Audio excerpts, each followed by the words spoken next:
menggerakkan media, menggerakkan buzzer kan. Bagaimana dengan demo-demo yang terkoordinir, itu pasti, tapi saya tidak bisa sebutkan orangnya. Halo para pecinta sepak bola, dimanapun Anda berada, senang sekali saya Nabil Albiasa bisa menemani Anda di program Liputan 6 Pesta Bola. Dan kali ini episodenya spesial, saya bersama dengan Ketua Umum PSSI, Muhammad Iriawan, atau yang biasa kita kenal dengan Pak Iwan Bule. Bagaimana kabarnya Pak Iwan? Baik, Assalamualaikum. Waalaikumsalam, sehat ya? Alhamdulillah.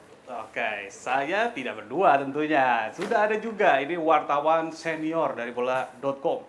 Ada Erwin Fitriansyah. Selamat Sehat? ya, sama sehat Pak. Wah, sehat semua nih. Jadi kita senang semuanya sehat dan langsung aja kita bahas liputan pesta bola ini, membahas yang viral-viral. Dan salah satu yang lagi viral di sepak bola Indonesia adalah soal PSSI akhirnya mau KLB dan dipercepat.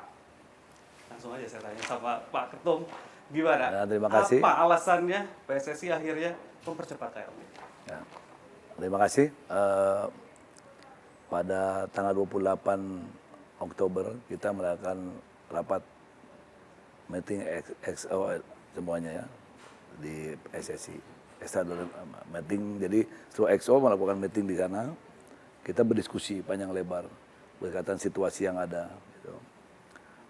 Maka akhirnya kita simpulkan dengan bulat kita harus melakukan KLB dipercepat, harusnya kan November. Kita percepat sesuai statuta tapi karena ada pentahapannya. Kita melihat ekosistem sepak bola kita sedang berhenti. Ekosistem apa adalah kompetisi, kan berhenti sekarang. Ya setelah kejadian Kanjuruhan kan belum ada tanda-tanda mau digulirkan.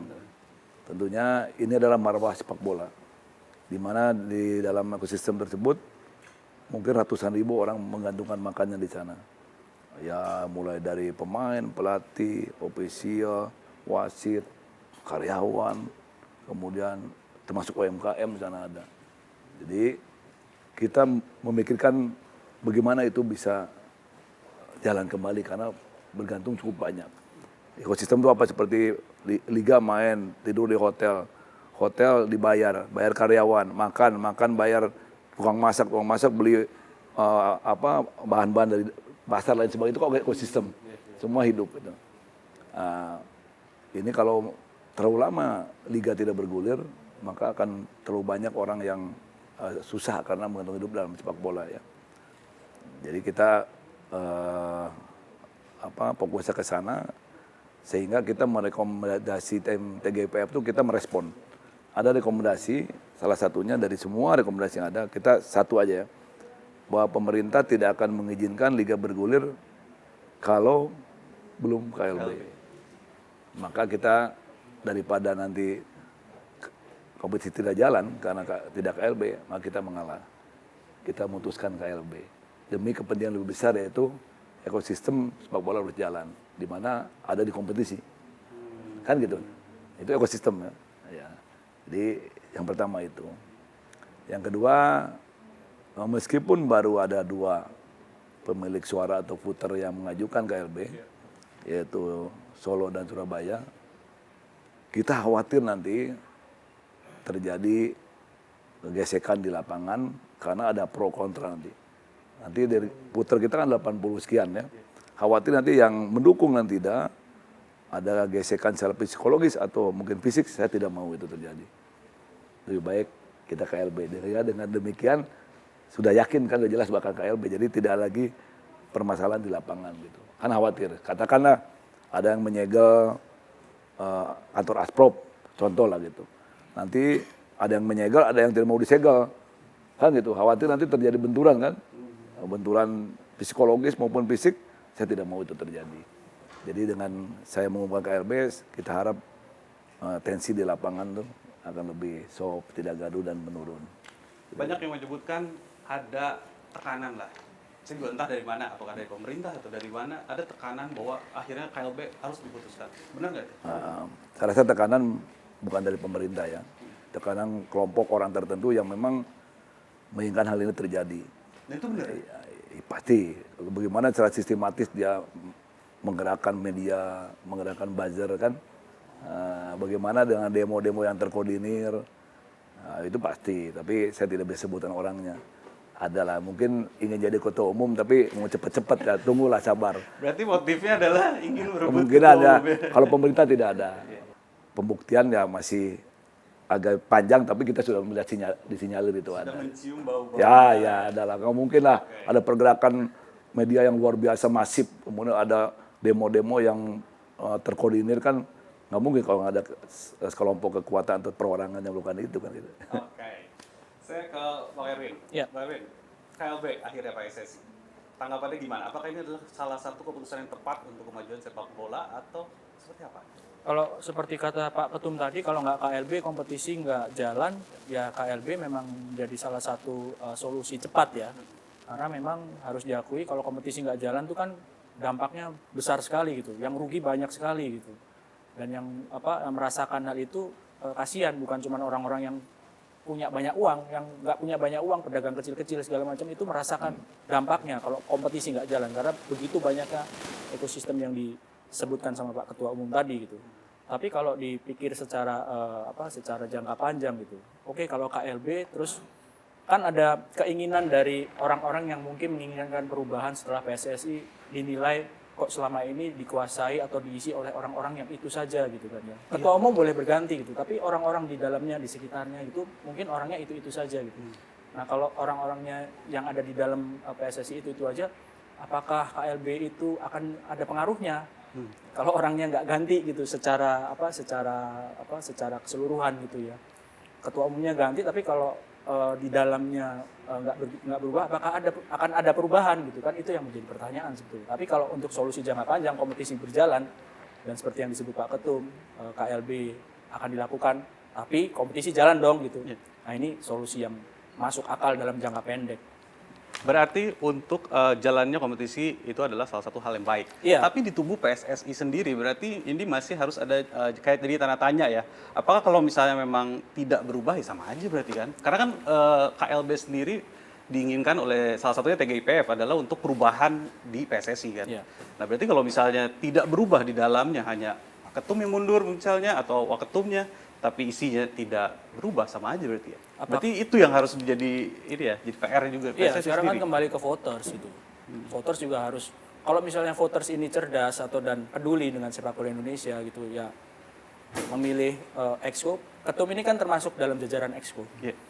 Exco-nya kan ada berapa? Ada 12 ya Pak Ketum ya. 12 Exco ini yang Semuanya 15 dan ketum. iya, mengendalikan PSSI kan para Exco ini gitu. Pak Ketum ini nggak bisa memberikan keputusan sendiri karena ada Exco lainnya gitu.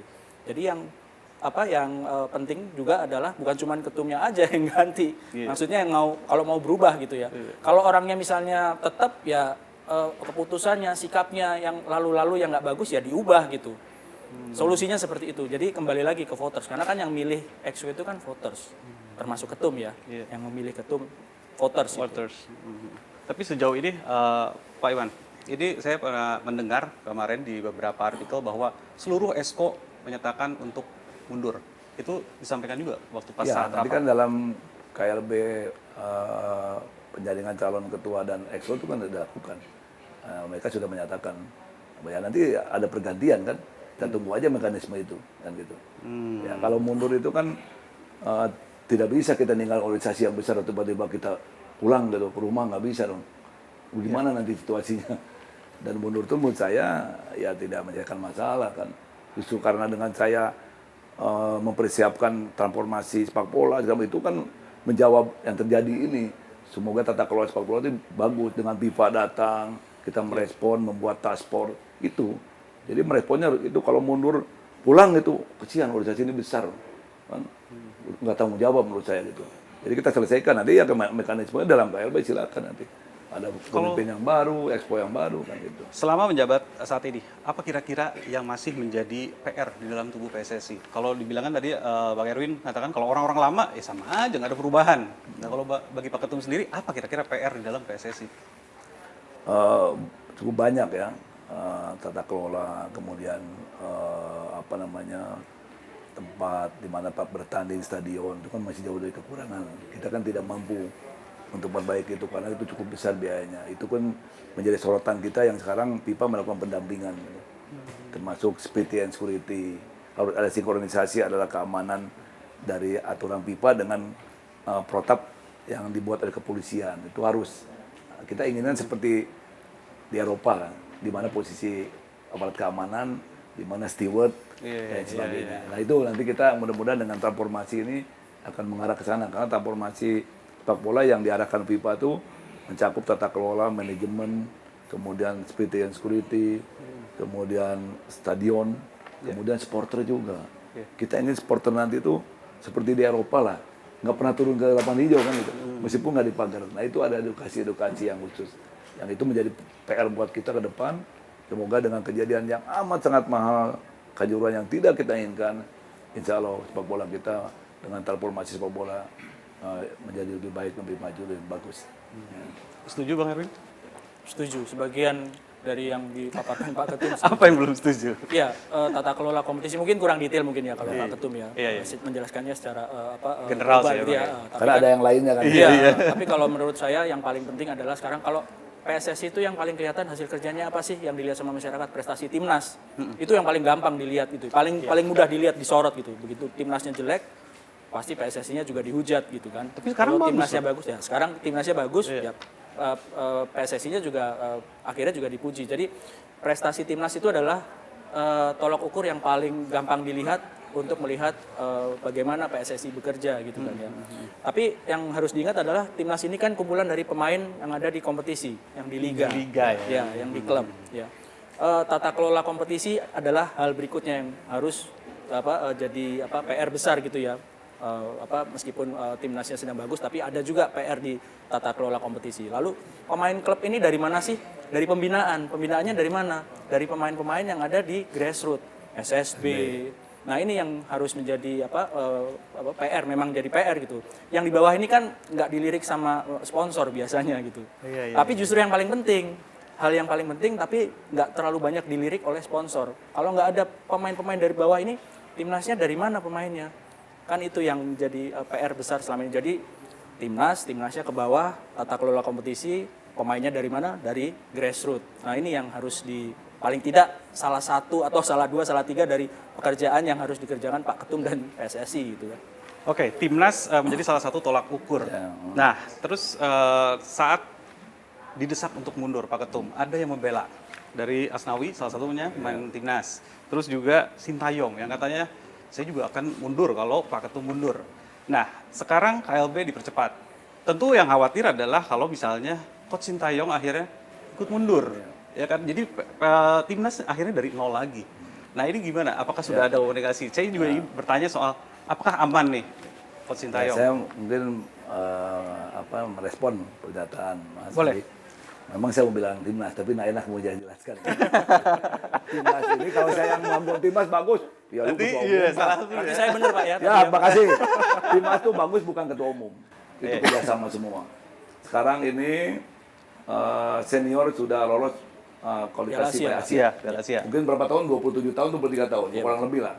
Kemudian timnas wanita 33 tahun tidak lolos Piala Asia, sekarang Piala Asia. Ranking FIFA kita dari 179 sekarang 152. Itu kuantum kan gitu. Timnas U20. Ya, U20, lolos juga sekarang lolos kualifikasi meskipun dia akan main di Piala Dunia. Tapi sudah lolos kualifikasi Piala Asia. Kemudian AFF kemarin itu kan juara si Iqbal CS itu di Jogja ya. Jadi ya itu hasil yang dikatakan Mas Santo tadi bahwa itu cerminan dari kemajuan sepak bola Indonesia karena ya itu memang yang diinginkan oleh publik. Timnas itu selain kompetisi, memang timnas itu kalau bagus kan rakyat tuh seneng, bahagia, wah udah happy betul gitu. Nah jadi itu timnas saya uraikan sedikit tadi karena saya mau bicara timnas kan, wah ini lu memang lu ketumnya mau naikkan memang faktanya kan itu kan. Itu fakta betul Pak. Tadi di belakang saya nggak di brief ya Pak ya. Nah. Memang itu yang saya lakukan. Iya. Timnas itu dari mana kan dari klub. Klub dari mana? Dari bawah, dari SSB, dari semua naik ke atas mau ke klub disaring sama timnas oleh pelatih, jadilah kelompok timnas yang sekarang seperti ada itu. Saya memang memperlakukan mereka seperti ke anak kepada seluruh pemain timnas di seluruh strata. Karena apa saya sampaikan kalian orang tuanya di lapangan hijau saya, ya. Kamu tuh pelatih. Makanya saya menganggap Sintayong itu adik saya. Nah, seperti betul aja saya. Jadi saya mengakomodir apa yang diperlukan oleh Sinteyong untuk kemajuan timnas. Saya ingin membuat dia nyaman berada di Indonesia sehingga mereka totalitas kepada timnas untuk melatihnya, termasuk pemain gitu. Pemain saya bisa setiap saat video call. Saya di lapangan hijau selalu memberi arahan, kamu adalah duta bangsa, kamu harus bagus. Sehingga mereka ada hubungan emosional dengan saya, seperti ayah ke anak gitu. Dan apa yang diinginkan oleh mereka, kekurangan dengan mudah dia mengakses ke saya melalui telepon. Pak, kami waktu COVID itu isolasi, Pak, ini makanannya kurang kok di kotak. Saya bilang, nak, makannya di kotak memang. Urusan Karena makan dia aja kemarin- ke Pak Ketum ya? Iya, makan diserahkan. Dia kan capek mungkin pulang latihan dari luar, diisolasi dari Meridian, kok ditaruh di kotak. Saya bilang, nak, memang di kotak. Kurang apa? Kalau kurang lain kita siapkan itu. Itu bisa berinteraksi gitu. Kemudian juga kebutuhan mereka seperti sepatu. Seperti saya tanyakan di lapangan, kurang apa? Nah, sepatu oke, panggil admin belikan. Sepatu yang sama kalau dia keluar negeri sama sepatu seragam trainingnya. Kemudian sepatu olahraga mau pool yang besar kita belikan. Jadi dan saya kasih nomor telepon. Kamu setiap saat bisa hubungi saya. Kalau Setiap pemain tuh, Pak? Setiap pemain saya kasih. Ya memang telepon tertentu aja biasa Asnawi, Arhan, dulu Evan Dimas, kemudian Dimas Derajat, Irianto, kemudian Iqbal, itu bisa hubungan dengan saya langsung gitu. Saya membuka itu supaya mereka merasakan ada loh orang tuanya di tengah mereka meskipun mereka berada jauh dari kampungnya. Dan saya memberikan penghargaan pada mereka, saya menghubungi kedutaan besar di seluruh Indonesia yang akan timnas datang. Saya tolong Pak Dubes, mereka anak latihan di sini berapa lama di Turki, mohon diberikan atensi, dijemput nanti sama staf kedutaan, selamat datang Garudaku, dia kan bangga. Semangat ya. Ada negara kita di negara orang, kemudian semangat dia akan timbul gitu. Itu saya lakukan kepada mereka. Dia bukan saya maju timnas itu, semua yang terlibat. Saya hanya mendorong, menyemangati mereka dan mempersiapkan apa kebutuhan timnas dan pelatihnya. Nah, Sinteyong mungkin tanyakan ke dia kenapa dia menulis di IG gitu kan. Nggak ada paksaan ya dari Bapak ya? Ada, Tuh, nggak ada ya. Baik sekali. Saya juga ya udah nggak, anak dia aja udahlah melatih saja gitu. Sekarang alhamdulillah di Turki dia udah melatih, nanti mungkin kalau visanya keluar akan ke Spanyol, ini latihan panjang. Nah, hari ini kalau kan pertandingan ya, kalau jam siang ini kalau nggak salah ya pertandingan uji coba ya. Jadi itu mungkin kira-kira berkaitan dengan timnas dan dengan pelatih ya. Ya saya tempatkan Sinteyong selaku adik saya dan pemain timnas selaku anak saya. Berarti dipastikan bahwa timnas silakan udah berjalan aja. Jalan. PSSI sekarang yang sedang biarkan berbenah gitu, kita, KLB. masalah KLB segala macam biarkan kita jalan, timnas harus jalan karena itu sekali lagi kebanggaan Indonesia ya. Oke. Kemarin yang soal bersama dengan FIFA. FIFA datang ke sini dan salah satunya adalah tadi yang soal transformasi sepak bola, pembenahan juga ya soal sepak bola. Nah, kira-kira apa sih yang dibutuhkan? FIFA sendiri melihatnya seperti apa? Apa Indonesia tuh butuhnya apa aja gitu? Ya. Pada saat segini pasti ada yang memojokkan kamu, pasti ada gitu. Itu hal yang wajar. Kamu kerja aja dengan itu. Kamu kerja di sepak bola. Nah, makanya inilah yang kamu harus kerjakan nih. Ini bahannya, ini yang kamu perbaiki, ya itu tadi kata kelola manajemen, kemudian termasuk stadion, ada ahlinya, seperti yang security, ahli supporter ada. Ini saya berikan ke kamu. Kamu buatkan timnya, memang kita buatkan tim task force itu. Yang di situ ada FIFA, AFC, PSSI, Kementerian Olahraga, PUPR, kemudian Kementerian Kesehatan, Kemendagri. Kemendagri kenapa? Lapangan kita kan nggak ada yang punya klub, semuanya punya pemerintah daerah disewa kan. Yeah. Harus ada komunikasi perbaikan lapangan segala macam dan Polri berkaitan dengan security tentunya. Pengamanan, ya. Ada ahlinya itu yang sudah siap kemarin bekerja untuk mendampingi kita dari FIFA maupun dari AFC. Ya. Oke, berarti tinggal dijalankan aja ya berarti kalau soal tinggal ini ya, siapa soal dengan berbuat FIFA. apa, excellent plan-nya apa. Nanti rencana setelah kita rangkum kementerian-kementerian, PSSI apa, LIB apa, jadikan satu susunan, kita serahkan nanti ke pemerintah lewat Menpora mungkin untuk pajak Presiden menyampaikan kepada kementerian ini kamu harus ini gitu. Karena harus given kan. Iya. Bisa saya nyampaikan ke kementerian sendiri. Tentunya saya akan sampaikan ke pemerintah lewat Pak Menpora. Pak Menpora mungkin akan nyampaikan ke Pak Presiden. Ini hasilnya loh, task force. Nanti tinggal ditindaklanjuti oleh semua stakeholder yang terkait. Ada lagi satu pertanyaan, tuan rumah Piala Dunia masih tetap aman? Insya Allah aman dan persiapan terus dilakukan.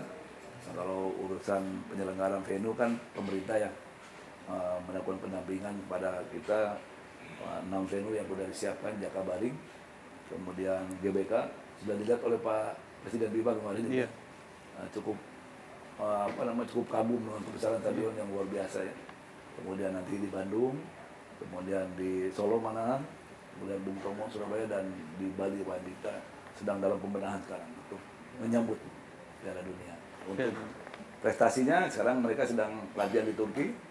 Mudah-mudahan terus meningkatkan performanya di Turki. Insya Allah. Kita 20 doakan semoga mereka memberikan yang baik nanti tahun depan di dalam Piala Dunia ya. Dan ada 2 pemain ya yang dinaturalisasi. Iya. Tapi kemungkinan nggak bisa main ya? Kita sedang urus karena mereka harus juga melengkapi dokumen pada saat nanti sudah menjadi warga negara Indonesia kan. Nah, sekarang sedang mereka kemarin datang 2 orang tuanya. Saya harus menyampaikan bahwa mereka harus nyaman di Indonesia gitu. Alhamdulillah sudah 2 mau dari antara 7 kan baru 2 yang mau. Justin Hubner dan Ivar Jenner ya? Ya. Mereka dari keturunannya ada, dari neneknya, satu lagi dari kakeknya, sehingga mereka masuk dalam kategori boleh dinaturalisasi. Ya. Bang Erwin gimana melihat ada 2 pemain naturalisasi nih? Apakah dibutuhkan? Kalau dibutuhkan, ditanya dibutuhkan atau tidak, ini kembali lagi. Yang minta kan Coach Sintayong. Berarti kan memang ada kebutuhan dari Coach Sintayong. Dia yang paling mengerti apa yang dibutuhkan oleh timnas sekarang. Yeah. Di level U20, kalau kita bicara U20 kan ini yang mau dinaturalisasi kan. Jadi kalau memang Coach sudah minta, berarti memang dibutuhkan gitu. Cuman masalahnya kita kan masyarakat belum lihat ini seperti apa sih kemampuannya gitu. Ya kan? Logikanya kalau misalnya pemain naturalisasi memang dibutuhkan, kemampuannya juga jangan sampai sama dengan pemain kita. Iya dong, harus Gunanya kan? lebih ya. Iya. Itu salah satu memang kuncinya harus Iya. lebih dari pemain. Jadi kalau memang ditanya apakah dibutuhkan atau tidak, ya kenyataannya Coach Sintayong butuh gitu. Nah, pertanyaan selanjutnya sebenarnya kan gini, kenapa kok bisa sampai butuh pemain naturalisasi? Karena memang mungkin di sini Coach Sintayong nggak menemukan pemain seperti itu, yang kemampuannya seperti itu. Nah, Balik itu lagi salah satu ya. PR juga kan. Tadi ke pembinaan itu ya? Iya, bagaimana menyiapkan grassroots ini gitu. Oke, di atasnya udah prestasinya sudah mulai kelihatan, Iya. mainnya sudah enak Iya. gitu kan. Mainnya sudah menghibur, menang, lolos ke Piala Asia, tapi bagaimana menyiapkan pemain-pemain di bawah ini supaya bisa menjumpai pemain ke level senior. Ke level klub lalu ke level ke timnas senior. Seperti itu. Jadi pertanyaannya kenapa kok dibutuhkan? Karena di sini mungkin nggak ketemu pelatih Sintayong dengan pemain-pemain seperti itu gitu. Jadi dalam tanda kutip terpaksa menaturalisasi. Kalau ada di sini kan nggak mungkin kayaknya Pak ya untuk naturalisasi gitu. Iya, Ya, betul. saya rasa kan naturalisasi ada di semua cabang olahraga. Kemarin Iya, basket betul. kita naturalisasi, Iya. bukan Iya, juara iya. lah. Iya. Ya mungkin saya tidak ikut campur naturalisasi, itu urusan pelatih. Saya tanyakan, kamu jangan ngambil naturalisasi yang sama. Dia taparkan di videonya, ini Pak Ketum, ini kemampuan mereka, ini kecepatan mereka, ini main mereka, ini pemain mereka dipaparkan. Awas kamu kalau sama, berarti nanti bisa mengecewakan publik kan. Jadi memang mereka sudah memprofiling. Kenapa bisa ngajukan beberapa pemain yang sekarang baru 2 itu. Ya. Sehingga memang dibutuhkan pelatih. Saya kan tugasnya membantu dong. Jadi hanya membantu saja dan Iya. cuma melihat memastikan oh iya benar Ya, jago gitu ya. membantu melancarkan apa yang dengan pelatih. Karena sekali lagi semua saya serahkan ke pelatih. Komposisi permain, teknik strategi, semua saya serahkan. Yang dibutuhkan saya penuhi. Jadi kita mendukung itu semoga timnas kita bagus kan sesuai dengan harapan publik kan gitu ya. Oke. Terakhir mungkin untuk sepak bola Indonesia apa harapan dari Pak Ketum? Ya, kita doakan kita akan melaksanakan perhelatan besar Piala Dunia yang baru pertama kali di Indonesia dari zaman federasi ini berdiri. Ya, saya terima kasih dan kita semua terima kasih kepada Presiden yang betul konsen terhadap Piala Dunia dan betul-betul perhatian sekali. Saya mungkin berapa kali dipanggil ke Istana Ratas hanya membahas Piala Dunia. Kita dukung ya supaya semuanya bisa berjalan penyelenggaraan dan kita dukung prestasi anak-anak bisa betul-betul dibanggakan. Yang berikut, mari kita bersama-sama memajukan sepak bola Indonesia, memperbaiki yang kurang karena sekali lagi sepak bola adalah olahraga yang betul-betul diminati oleh rakyat Indonesia. 70% yaitu 200 juta rakyat Indonesia suka sepak bola. Dan Indonesia menjadi yang menarik di dunia karena penggemar sepak bola cukup banyak sekali. Nah, kita bersama-sama seluruh stakeholder kita mari memajukan sepak bola yang kita cintai ini karena sekali lagi ini merupakan satu alat pemersatu di Indonesia dan menjadi kebanggaan bagi bangsa Indonesia. Terima kasih. Oke. Kalau Bang Erwin, kata pamungkasnya apa? Mungkin untuk PSSI juga? Siapapun nanti ketuanya atau pengurusnya, ya kita patut berharap timnas yang sudah bagus ini semakin bagus gitu ya. Tata kelola kompetisi yang baik diteruskan, diperbagus, yang kurang diperbaiki. Sebenarnya itu aja sih ya. Gitu aja. Sederhana yang penting. tapi susah ya. Iya, memang betul. Bukan gitu. Iya, betul sekali. Kita tentunya berharap bahwa di depan ini ada KLB dan mudah-mudahan memang ada perubahan. Bukan hanya di tubuh PSSI tapi juga untuk sepak bola keseluruhan. Itu yang tentunya kita semua harapkan. Terima kasih Ketua Umum PSSI Muhammad Iriawan, Pak Iwan Bule, terima kasih. Bang Erwin juga makasih. Terima kasih semuanya. Dan demikian tadi liputan Pesta Bola, saya Nabil Biasa, sampai jumpa.